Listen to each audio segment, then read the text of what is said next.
다음 종목으로 또 가보도록 하죠. 자, 다음 종목은 전화로 한번 연결을 해 보겠습니다. 자, 소장님 안녕하십니까? 안녕하십니까. 수고 많으십니다. 네, 감사합니다. 자, 네네. 어떤 종목 때문에 전화 주셨죠? 태영건설이고요. 대형건설이요? 네, 네. 4,500원에 15%예요. 아, 4,500원에 15%요? 네네. 아, 태형건설, 뭐 건설주들 보통 그렇긴 합니다만 주가 참 많이 내려왔습니다. 그렇죠? 네, 많이 내려왔어요. 그래서 한번 예. 매수해봤습니다. 아, 그 지난해 한 5월쯤에 14,000원 갔던 종목이 지금 4,400원이니까 그 고점 대비하면 70% 떨어져 있는 상황입니다. 4,500원에 매수하셨으면 이거 최근에 매수하신 거잖아요. 그렇죠? 네네네, 예. 맞습니다. 말씀해 주신 대로 많이 내려와서 이제 이 정도면은 바닥이겠지라고 판단을 하신 것 같습니다. 네. 예. 자, 그러면 중요한 거, 이제 슬슬 올릴 때가 됐는지, 여기서 혹시나 추가적인 하락의 가능성은 없는지, 이 점을 아무래도 파악을 해봐야 되겠죠? 네네. 예. 자, 그러면 태형건설 잘한 선택이셨는지 한번 지금부터 전략을 가다듬어 볼게요. 네. 네. 자, 박준현 운영력과 함께 태형건설 살펴드리겠습니다. 자, 운영자님, 건설.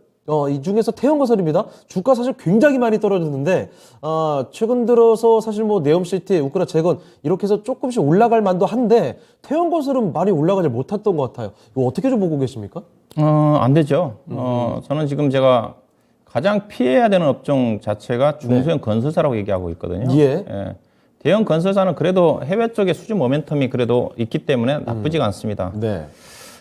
중소형 건설사들 최근에 태형건설도 아마 최근에 한신공연과 함께 부도설 얘기가 나왔어요. 맞아요. 그렇죠. 네, 부도찌라시. 네, 부도까지는 안 갈 겁니다. 왜냐하면 이 회사 대주주가 그 SBS고, 네. 그다음에 회사가 이제 기업 분할됐잖아요. 저도 옛날에 기업 분할되기 전에 회사가 환경 관련 쪽에 상당히 그 괜찮은 회사가 있었어요. 근데 환경 관련 회사를 딱 지금 분할해가지고 떼어놓고 현재 지금 순수한 건설 쪽만 있어요. 네. 건설 쪽만 있는 걸로 알고 있고, 그다음에 태형건설이 환경산업 있을 때는 괜찮았는데 건설 쪽과 관련해가지고 회사가 지금 2분기에 적자가 났고요. 이게 네. 건설회사들은 재무 내용을 믿으시면 안 됩니다. 현재 실적 자체를 급격히 나빠질 수가 있어요. 네. 특히 이제 건설회사들 보게 되면 2분기, 3분기 때 중소형 건설사들 같은 경우 실적이 급감하면서 적자 나는 기업들이 많거든요. 그 중에서 태형건설도 그런 경우예요. 예. 그래서 한신공연과 함께 그런 얘기까지 한신공연이 회사채가 2천만 원어치가 65%에 팔렸다는 얘기가 있지 않습니까? 네. 그러면 약간 해프닝이겠지만 팔리기는 팔렸다는 거죠. 그만큼 레고랜드 사태 이후에 PF와 관련된 불확실성 때문에 그렇죠. 건설업종들이 지금 자금 조달에 심각한 네. 문제가 있고요. 그러면서 지금 뭐 주택 경기가 급속 유치기염 되면서 미분양 아파트가 급격히 늘어나고 있거든요. 네. 태형건설 같은 경우 제가 알기로는 올해 5천 가구 정도 분양을 염두했던 건데 아마 다 미뤄진 걸로 알고 있고요. 그다음에 태형건설이 재무 내용 자체가 안 좋은 것 자체가 제가 알기로는 저 인제에 인제 스피디움이라고 있습니다. 네. 거기에 대규모 투자를 했거든요. 레저 단지. 거기에 적자가 꽤 많이 났거든요. 그것 때문에 예. 재무 내용이 많이 안 좋아진 걸로 알고 있고요. 그래서 건설주는 특히 중소형 건설주는 내년도 2월달 3월달까지는 사서는 안 된다. 아직은 고금리와 관련해서 가장 만약에 시장이 여기서 그럴 가능성이 전혀 많지 않다고 보고 있는 쪽인데 시장이 더 충격을 받아서 한 단계 빠진다는 것 자체는 결국은 건설업종들 PF와 관련된 부실 부분에서 예. 건설업체에 영향을 미치면 그 영향이 증권회사까지 가거든요. 증권회사 가고 은행까지 가거든요. 이게 이제 증권, 뭐 건설주 다 부도설, 매각설 계속 나오지 않았습니까? 네, 그래서 제가 그 가장 피해야 되는 업종, 건설주, 증권주 이쪽은 피해야 된다. 네. 그다음에 적자가 나는 기업들은 자금 조달 안 되니까 이제 증자를 해야 되거든요. 최근에 네. 롯데 케미칼의 증자를 발표했지 않습니까? 근데 바이오 기업들 중심으로 증자를 많이 합니다. 예. 아직 고금리와 관련된 것 자체가 이제 금리 인상 자체가 얼마 안 됐기 때문에 그 영향이 아직 시장에 미치지는 않았어요. 후유증과 관련된 것들. 당장에 금리가 올라간다 그래가지고 우리가 은행에 연체한다든 그렇지는 않거든요. 어떻게 되든 간에 카드 돌려막기라도 해서 최대한 막으려고 하는 시도가 있죠. 먼저. 그렇죠. 그리고 나도 못 막으면 내년도 2월달, 3월달 가게 되면 이제 집 같은 경우는 뭐 경매가 나갈 수가 있고 그런 영향권이 나올 수가 있거든요. 그렇죠. 그리고 뭔가 하나가 터지게 되면 연쇄적으로 작용이 일어나고요. 예, 그렇죠. 그래서 그 영향의 중심에 있는 게 건설이거든요. 중소형 건설들. 그래서 중소형 건설주들은 피해야 된다, 무조건. 태형건설도 마찬가지다. 그래서 보실 때 건설주 같은 경우는 아마 사업보고서 들어가시게 되게 되면 우발 채무와 관련된 것들이 있습니다. PF 잔고가 얼마만큼 있는지. 근데 제가 최근에 대형사들 뽑아봤는데 PF 잔고가 많을 때 2010년도, 12년도 이후에 국내 건설사에서 GS건설 중심으로 엄청나게 많았거든요. 예. 평균 매출액 대비 40% 넘었는데 많이 줄었더라고요. 근데 중소형 건설사들은 영향권에 있을 수가 있습니다. 네. 예, 그래서 보실 때 이걸 보시면 돼요.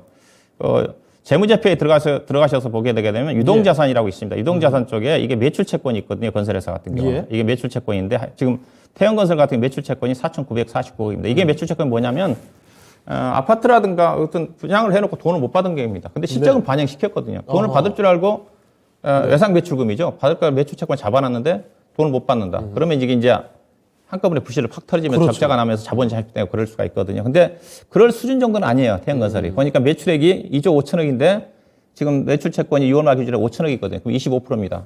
제가 말하기로는 현대건설이 37%가 가장 높고요. 그다음에 GS건설이라든 그런 경우들 과거에 40%대인데 20%니까 많이 줄어들었어요. 근데 중소형 건설 같은 경우는 그래도 20% 30% 정도 된다 하더라면 약간 그런 리스크가 있습니다. 네. 예, 그리고 이제 현금 흐름표를 잘 보셔야 될 거예요. 근데 현금 흐름표도 제가 봤는데 지금 6월 달에 현금 흐름표가 마이너스로 전환이 됐거든요. 마이너스 전환이 좀 됐는데 투자를 좀 많이 하고 있는 쪽이고 그다음에 재무 활동에서 이제 플러스가 나면서 이게 플러스가 나면 안 좋거든요. 플러스가 나는 자체는 은행에서 자금 조달한다든가 계속 은행 돈을 끌어들이고 있기 때문에. 근데 예, 지금 6월 달에 지금 지금 뭐 3분기 보고서는 안 올라갔는데 반기까지 보게 되게 되면 반기 때 1,527억 정도 자금을 끌어들였거든요. 이게 그 반기부터 안 좋아지고 있다는 겁니다. 그래서 반기에 이사가 적자가 많이 났어요. 그다음에 이번에도 20억 정도 적자가 났고. 네. 그래서 하반기로 갈수록 지금부터 시작이기 때문에 내년도까지 안 좋아질 수가 있다. 그래서 주가가 많이 떨어져서 엄청 떨어졌기 때문에 만 원대 떨어져서 싸다고 생각할지 모르지만 주가가 가기 힘듭니다. 그래서 건설주는 저는 개인적으로 무조건 피해야 되는 업종이다. 매매하더라도 대형 건설 중심으로 해서 특히 해외 쪽에 기반을 두고 있는 쪽에 매매를 해야 되고 국내 쪽 주택 분양과 관련된 건설 쪽 같은 경우는 매매를 하더라도 토목공과 관련된 쪽에 매매를 좀 해야 되지 않겠나. 그래서 일단 좀 매도하세요, 이거는. 매도하셔서 주가 못 갑니다, 이서. 4,500원대 오늘 빠져서 손실인데 4,600원 정도라든가 매도하셔가지고 다른 쪽으로 교체하는 전략이 필요하지 않겠나 그렇게 말씀드리겠습니다. 알겠습니다.